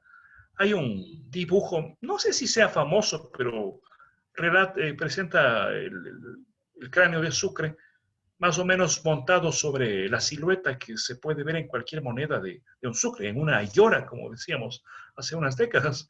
No sé qué tan científico o riguroso puede ser aquello, pero esta pieza se exhibía o se exhibe en la Casa Museo Sucre en Quito. Pero también hay otras circunstancias que van ligándolos, ¿no? Estas pompas fúnebres que se hacen, tanto para Bolívar como para Sucre, obviamente en lugares distintos. Pero en el caso de Quito me parece que es muy revelador, muy sugerente. En un caso, pues con motivo del descubrimiento de los restos de Sucre, una suerte de veneración a sus restos porque están en Quito. Ecuador, como quien dice, tiene la gloria de poseer esas piezas, ese fetiche, ese tesoro, como se lo quiera ver. Pero también es una pieza, un obscuro objeto del deseo, si cabe llamarlo, por parte de los gobiernos de Bolivia y de Venezuela, que en su momento quisieran tener sus restos y hacen pues hasta donde pueden cualquier cualquier ensayo de argucia jurídica. Por ejemplo, el hecho de que el embajador, el representante diplomático boliviano, llegue a argumentar que no existe ninguna ley que prohíba al Estado disponer de los restos de X personas, como que eso le facultase a entregárselos fácilmente en bandeja de plata pues al gobierno boliviano. El gobierno de Venezuela pues tiene otra actitud, pero también fracasa. Llegó un momento en el cual no se conocía con certeza el paradero de los restos de Sucre, al punto de que se dice que no, que eso está definitivamente desaparecido, lo cual no fue tan cierto. Pero también la pompa y cómo ya en un momento de transición al 20, a un nuevo siglo, a un siglo de otro tipo de modernidad, sin embargo no queda otro recurso que acudir al aparataje barroco, a la teatralidad, para convocar. Y una teatralidad que se vino como que cultivando desde 1846, cuando se emite un decreto que trata de establecer el Pichincha, los repechos del volcán, como el sitio adecuado e ideal para la construcción del mausoleo de Sucre. Y volvemos a los paralelismos. En el 19 ya hay una estatua de Sucre, que es una estatua temprana en el contexto de la estatuaria ecuatoriana, de la estatuaria quiteña, tomando la ciudad como escenario privilegiado para la evidenciación de esta memoria objetivada. En el caso de Bolívar tarda más, pero ahí vemos la gestión de lo que Howard Becker llamaba emprendedores morales, que buscan un poco hacer suya esa causa y entregar una estatua. Y veo que es algo recurrente, porque, por ejemplo, en Quito existía hasta hace pocas décadas un comité pro monumento a Velasco Ibarra. Cuando se crea la Sociedad Bolivariana del Ecuador, es un comité pro estatua de Simón Bolívar. Y pues se logra hacerlo. No hay la suficiente fortuna, me refiero material o suerte, si cabe decirlo, para que esto pueda coincidir con 1930, el centenario de la muerte de este prohombre. Pero sin embargo hay una gestión que trata de involucrar a la sociedad toda a nivel nacional. El hecho de solicitar a las provincias piedras para que sean la base del monumento a Bolívar, que en ningún momento se dice que es un cenotafio, pero viene a hacer sus veces, ¿no? Porque es el sitio de culto, el sitio de memoria, el sitio de referencia. Con motivo de este intento de ensayo que quiero hacerlo con miras a que posteriormente pueda ser elaborado como artículo, volví a leer el libro de Olaf, Muerte y... ¿Cómo es? Tumba y Poder. Tumba y Poder. Tumba y Poder, correcto. Volví a leer ese libro. Y claro, hay unas secciones muy interesantes que nos hablan justamente de cómo se apetecen los restos y cómo a veces se inventan o reinventan estas pompas. Creo que eso me daría una pauta teórica para digamos, poder abordarlo ya con algún tipo de referente de sustento. Espero que un poco vencer este cierto trance que estoy sobrellevando y pues que ya se pueda acudir a los archivos. En mi caso dispongo de algún periódico, pero no hasta los años 30, que quisiera sondear un poco más. Hay materiales interesantes, como algún libro que hizo la Sociedad Bolivariana. Pero claro, son materiales que deben ser leídos con cierto rigor, cierto cuidado, porque son autorrepresentaciones. Y pues en alguno de los fragmentos de Tumba y Poder se evocaba a Bourdieu.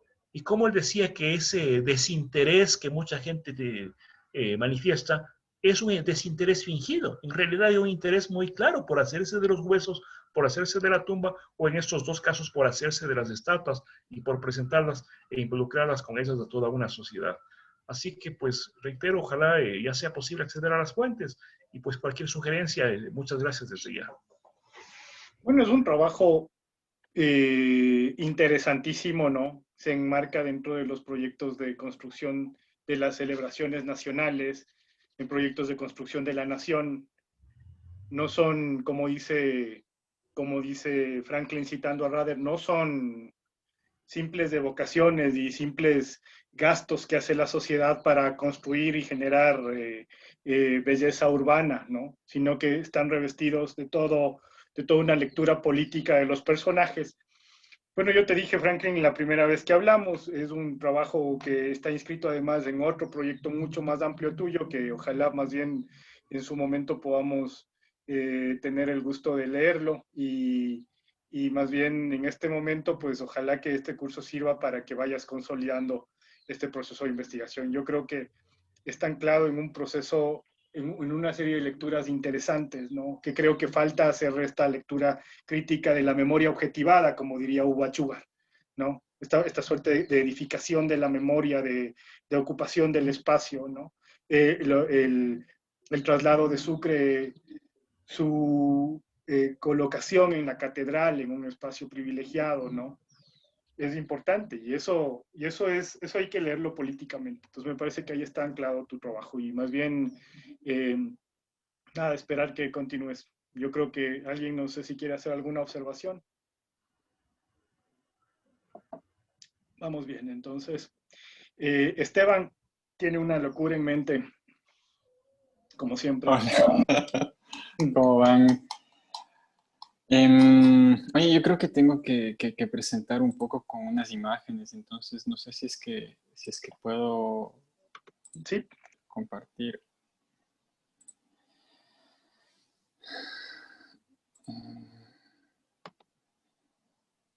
Porque tengo que ingresar desde otro usuario. Ahí está, perfecto, ya, chévere.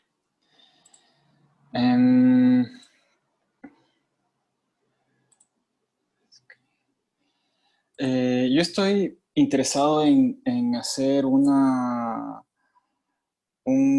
análisis de la arquitectura que existe en los cementerios de Quito que han sido construidos recientemente, quiero decir como del 90 para acá.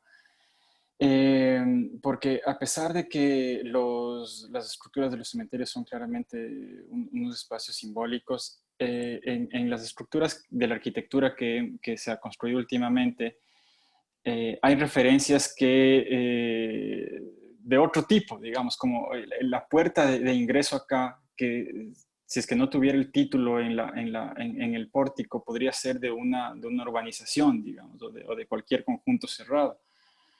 Y estoy rastreando un poco esas cosas, como por ejemplo aquí en este lugar que es el Memorial Necrópoli, en las salas de velación y en estos sitios cerca de los columbarios, donde tienen algunos elementos que intentan como una estética de estas líneas cruzadas, que luego también encontré en otras arquitecturas que son de oficinas contemporáneas, también construidas en la ciudad, de algunas lucernarias que están, por ejemplo, en la UNASUR, y que vienen de un movimiento arquitectónico de principios de los 80, que se llamaba deconstructivismo, ¿no? Y entonces que este movimiento como que intentaba tener una cara muy de vanguardia y muy de rompedora de esquemas, pero que estaban anclados, después de lo que han podido analizar algunos arquitectos teóricos, estaban anclados profundamente en un capitalismo que hacía gala de recursos que luego íbamos a estar necesitando, como lo que hablábamos la otra clase. Entonces, he estado como encontrando y tratando de leer esta arquitectura para ver qué nos dice sobre estos lugares, ¿no es cierto? O también, este jardín zen, que se parece mucho a una terraza de inmobiliaria más que a un jardín y a un lugar de contemplación. Entonces, lo que a mí me parecía también interesante y me llamaba la atención, aparte de estas grandes estructuras, digamos, donde se puede leer este tipo de cosas que yo les he estado mostrando, es que en los columbarios y en las tumbas hay una búsqueda de personalizar estos sitios, ¿no? Ya no encuentro dónde estaba la foto, tanta cosa que tengo aquí. Pero es interesante porque en esto sí se diferencian algunas de las propuestas que yo estaba analizando. Aquí está, donde habían estas primeras apropiaciones de unos nichos que luego evolucionan un poco en el diseño hacia estas cosas donde ya hay unas puertas de vidrio que te permiten personalizar de manera más fácil, y exceptuando por el otro columbario de Memoria del Necrópoli, que es completamente negro y que no permite ver las personalizaciones que hay en el interior y que más bien busca como una cuestión monótona de orden ahí, ¿no? Lo que yo quería, o lo que estoy tratando de ver a través de todos estos análisis desde la arquitectura, es que las referencias que se tienen de estos cementerios son principalmente cuestiones comerciales cotidianas. Y carecen un poco desde las estructuras de la arquitectura de elementos que atraviesen la relación de la muerte como una cuestión profunda y de reflexión. Creo que la agilidad y la eficiencia del mercado en tratar los ritos de muerte están provocando un alejamiento más bien de esas ritualidades y de ese pensamiento profundo sobre la muerte en estos cementerios contemporáneos, que en realidad son 3 los que estaba analizando. Me interesaba que sean como grandes y vistosos y construidos a partir del 90. Entonces, me dan como algunas pautas de diseño para lo que estamos buscando en este otro cementerio que pensamos diseñar, que más bien es como un acercamiento hacia esa reflexión y hacia incluso sobre la propia muerte, ¿no? Y me parecía que por ejemplo, de las estrategias era que si es que toda la búsqueda es de facilidad, de acercamiento, de eficiencia, por ejemplo, había mucha cosa que se comparaba con las estructuras de los supermercados, de los flujos. Hay un trabajo muy fuerte en los cementerios contemporáneos de señalización, de flujos y de iluminación, que es casi la de un lugar de comida rápida, ¿no? Donde vos entras, quieres comer rápido y quieres que la gente se vaya, y entonces tratar de tener una lógica comercial, porque hay muy pocos espacios de estar, por ejemplo, en los cementerios contemporáneos. Tengo que hacer algunos diagramas más sobre eso, que es lo que estoy haciendo. Pero una de las estrategias a las que apuntaba era a que no sea tan fácil esta apropiación por parte de los usuarios, y que no sea tan fácil la cuestión de comercial de este tipo de productos, sino que, como la muerte, sino que más bien vaya hacia estructuras que cambian incluso con los ritos, ¿no? Entonces, yo estaba como analizando también, esta es una obra de un artista contemporáneo ecuatoriano que se llama Byron Toledo, donde él mete dentro de una escultura de yeso unas semillas de maíz, y entonces las semillas de maíz que absorben la humedad que tiene la escultura de yeso, en pocos días, en pocas semanas, empiezan a romper los moldes y entonces la obra habla mucho del canon de la vida, de las estructuras que empiezan a degradarse, y también estaba teniendo como algunas referencias de la arquitectura quitukara pre-inca, donde hay unos árboles que se llaman lecheros, que sirven de estructura principal para que estos tejados se sostengan y estas estructuras funcionen, ¿no? Que hablaba de lo efímero y hablaba de este movimiento de estructuras antes que de los cajones que permitían o hacían que esta apropiación sea demasiado fácil y se vuelva casi como un alejamiento del rito. Entonces, estoy ordenando un poco todas estas cosas para tener estas tres partes, digamos, los análisis que me apunten a unas estrategias claras y a partir de esas estrategias una construcción de nuevas estrategias que permitan diseñar un cementerio contemporáneo que en lugar de facilitar el comercio, profundice en la relación de pensamiento y de reflexión hacia la muerte y trabaje en esos ritos y la personalización de esos ritos y de esos acercamientos y la diversidad de esas cuestiones antes que estas estructuras sobre las que se marcan en la actualidad. Por ahí va un poco mi cosa. Gracias, Esteban. Franklin tiene que salir. Sí, no, pero quisiera hacer una observación. Dale. Me parece formidable este trabajo de Esteban, muy interesante realmente esa lectura de los elementos arquitectónicos del trazo. Tal vez lo que no veo es la referencia a este tipo de cementerios que son más o menos recurrentes en el exterior. Y me parece que de ahí como que tienen a veces a copiarse modelos. Hay el caso de Greenwood en Nueva York. Es un cementerio por una parte muy tradicional, ajardinado, con lagos, con, no sé, muchas secciones. Pero hay una zona, como es tan grande esto, moderna, y ahí hay ese tipo de edificios. No, yo pensaba en eso bastante viendo este Columbario del Batán, porque como que tienden a copiar esas estéticas. No sé si decir apropiarse o son las modas o las tendencias, ¿no? Pero por lo demás, esa iconografía, esas imágenes, esas comparaciones, me parece que va a ser un trabajo exquisito, nada más. Y me despido, pues, muchas gracias. Suerte, Franklin. Ustedes. Un abrazo. Estén muy bien. Hasta luego. Gracias. Yo reitero en esta idea de que es un potente trabajo de análisis estilístico filosófico, ¿no? O sea, es brutal el trabajo que tienes por delante. Le comenté entre nosotros al Fausto, ¿no es cierto? Alguna de las observaciones que hiciste sobre el Batán, y era gracioso porque se rió mucho, ¿no? Y él me dijo que lo había pensado, ¿no? O sea, esta relación, por ejemplo, de eficacia, claro, que es algo que circula en la cabeza de estos gestores de la muerte, y creo que una entrevista con el Fausto sí te podría ayudar a consolidar este debate. No son debates ingenuos. Están, como dice el Franklin, anclados en modelos, Monte Olivo, jardines, copian este cementerio jardín de los años 70, pero con estructuras, ¿no? Monte Olivo creo que fue el primero que puso árboles de la memoria. En fin, el reto tuyo, Esteban, una vez que logres establecer la comparación, será leer el porqué, ¿no es cierto? Y de alguna forma insertar esto en este debate que yo creo que es lo más importante que estás generando, que es ¿cómo puedo yo pensar un espacio de memoria distinto? Yo ya creo que aquí tienes algunos potenciales ocupantes del espacio de la memoria de Esteban.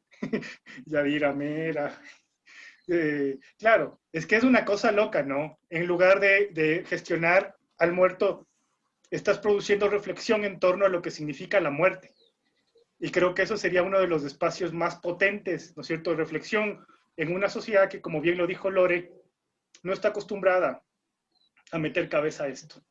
Entonces yo creo que por ahí igual podremos tener otra reunión para ir viendo tu avance, porque es el único que me falta, Esteban, nada más.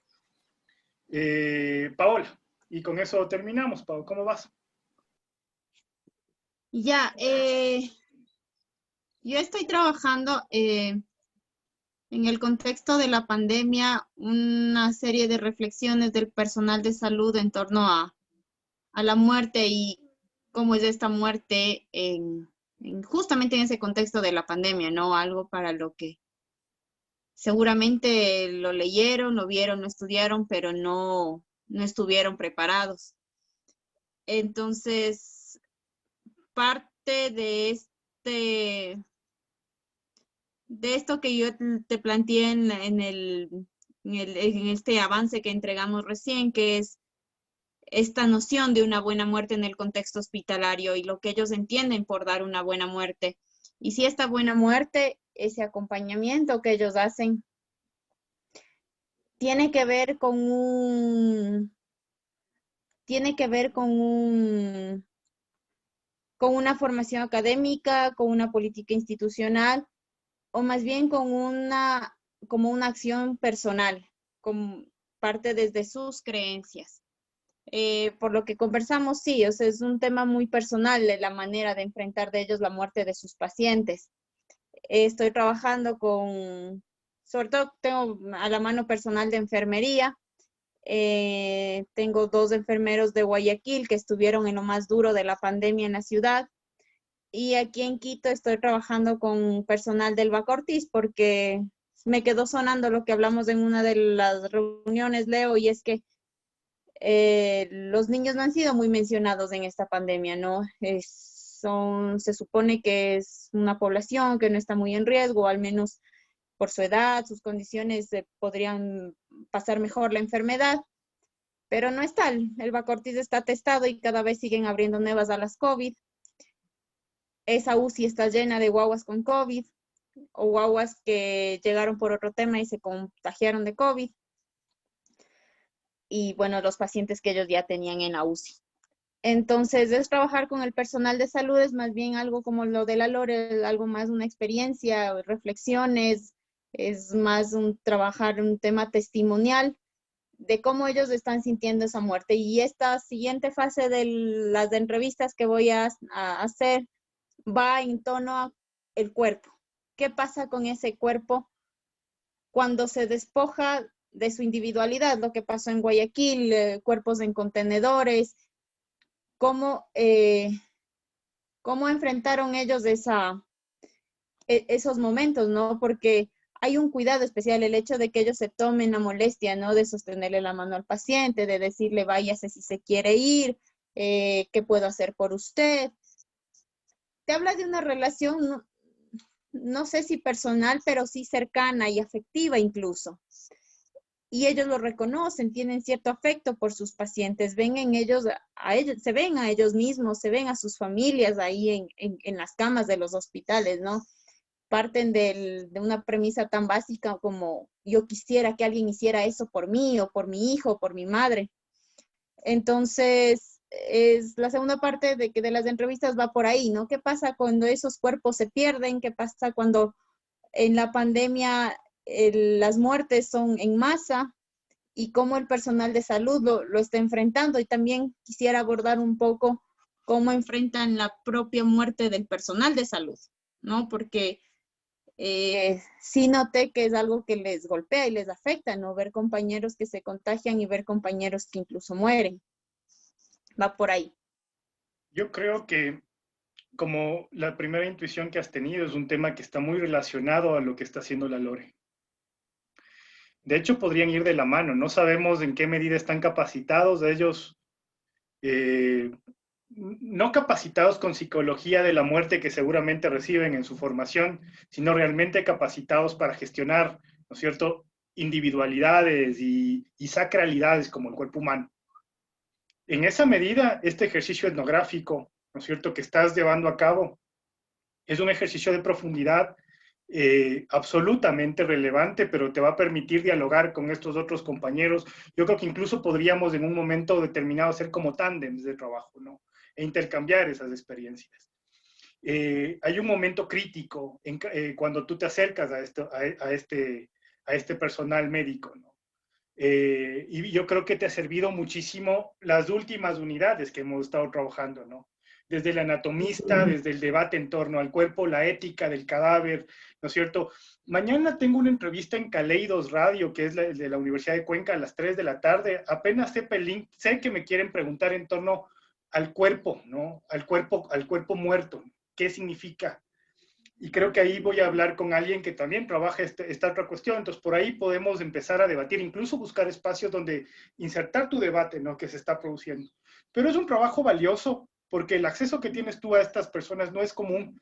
Lo tienes por tu experticia como periodista, que te ha logrado hacer el ingreso, pero ahora como antropóloga también, como estudiosa de la cultura, le puedes meter aún más profundidad, ¿no? Entonces, yo básicamente esperaría esta segunda aproximación al cuerpo, ¿no? Al cuerpo del muerto, al cuerpo que se pierde, ¿qué pasa cuando pierdes la identidad? ¿Qué pasa cuando llega a la unidad de cuidados intensivos un NN, ¿no? ¿Qué cuidados tienes que tener? ¿Qué importa?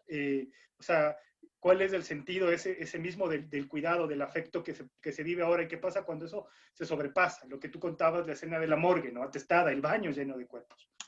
Entonces, es una cuestión que si le afecta a un médico, imagínate a un yamingo, ¿no? Un común. Estoy muy contento por todas las experiencias que está generando el curso. Estoy muy contento.